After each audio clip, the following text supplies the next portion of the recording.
Good morning, everybody. I am headed out to Panama City today. I've got a little bit of hurricane cleanup that I've been procrastinating on, and I've got to go do it. And I wanted to do a 10,000 mile 6-month review on the Forerunner for those who are interested in following along with this. It's really windy here today. It's almost impossible to film outside, so I've got my wheelbarrow and my tools in the back, and I'm heading out here Highway 20 on the north side of the Choctawhatchee Bay. As you can see, if you can see the bay there or not, destined across the other side. And so this is going to be kind of just a short, I'll call it a companionship video to the others about the vehicle. So if this is the first time you're watching this review on how it's been doing at the 10,000 mile mark, you might want to go back and look at the other two so you know what the equipment is that I have on the vehicle and some of my likes and my dislikes for my second video. I've got I'm just coming up on 10,000 miles, and I've been pretty consistently getting about 17 and a half city around town, but I don't do a lot of idling.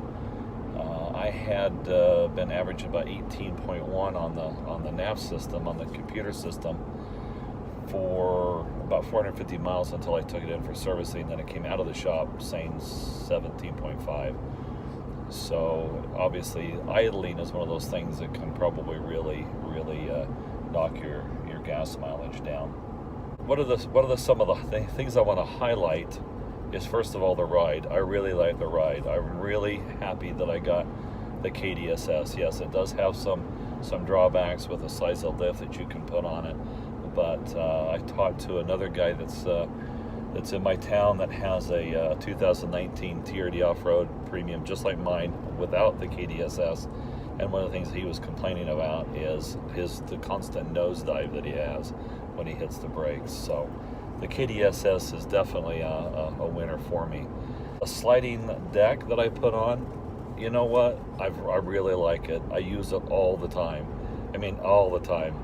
Putting in paint sprayers because we're doing a rehab on our house. 5-gallon buckets of paint. That stuff can get kind of heavy, and I like it a lot. It doesn't seem to bother the dog. When she jumps up in it anyway, she kind of ends up landing on the top side of the bumper for her first jump anyway, before she gets into the back of the vehicle. So I'm really liking the sliding deck. I love the nav system. I did a little video earlier this morning on it, and I'm going to go ahead and insert it right here. So if you notice the 3 little cars with the HD symbol up there, that is a really cool feature that I haven't had in other vehicles. Of course, my other vehicles were a lot older. You get kind of real updates. So if I'm actually running the nav system like I was coming back from Arizona,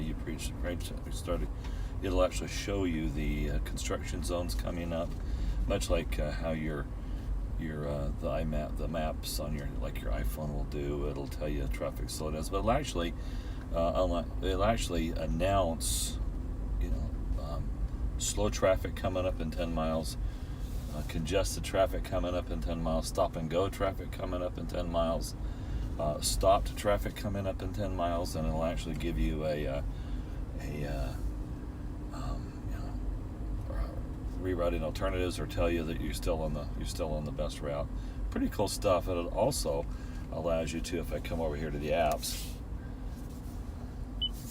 I can actually come over here to weather, and I can actually pull up a weather map. So if I'm traveling and there's rain out there, like there is over there to the left front, okay, that's telling me that there's some rain over there in that area. That's Mobile.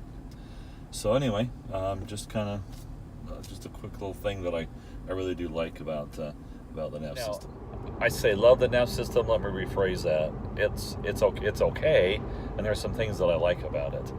I mean, it could be bigger. It could be better. But I think there's some things there that I appreciate. So Okay, the LED illumination group. If you haven't seen that video, I'm really liking it, especially at nighttime when I'm doing stuff and I have to stop the vehicle and I'm getting things in and out. Having that extra illumination on the vehicle is kind of nice. Okay, what are some of the things that I still maybe don't like as much? Honestly, well, those predator steps, they're still not my favorite. I've been looking at some RSG sliders with the kick out. There's a TRD Pro, Calvary Blue one. John is the owner. His YouTube channel is TRD John. Going to give a shout out to him and go check out his channel. He does a lot of reviews and little mods and things like that. And he's picked up some Cali raised sliders with kickouts that he just did an unboxing on. And so I'm going to watch and see how those turn out before I make a decision on what sliders I'm going to put on. But the pro steps have definitely, those predator steps have got to come off. What's interesting is down here, the local dealerships, they're putting that particular bar step on all of their TRD Pros. Yeah, okay, it's Florida. You know, we know it's okay to put them on down here, but they're not that functional, honestly. My biggest complaint, I think, are my tires. I've got these Duratrax from Goodyear on here, and they get a little bit of road noise. That's okay because they're an aggressive tire. I cannot get them in balance. I have had them balanced 3 times. They finally got the wobble out at high speed on the interstate, but I still have a wobble around 58 to 60 miles an hour. They just will not come into balance. So what's going to happen eventually with just what has happened with other Goodyears that I've owned with aggressive tread is eventually that out of balance condition will cause them to cup, and then it'll get worse, and it'll be a short life for the tires. So anyway, that's just a quick update on how it's doing. Obviously there's no issues as it went through its maintenance cycle here, and everything's working great. I'm really happy with the vehicle. All right, everybody, have a good day. Bye.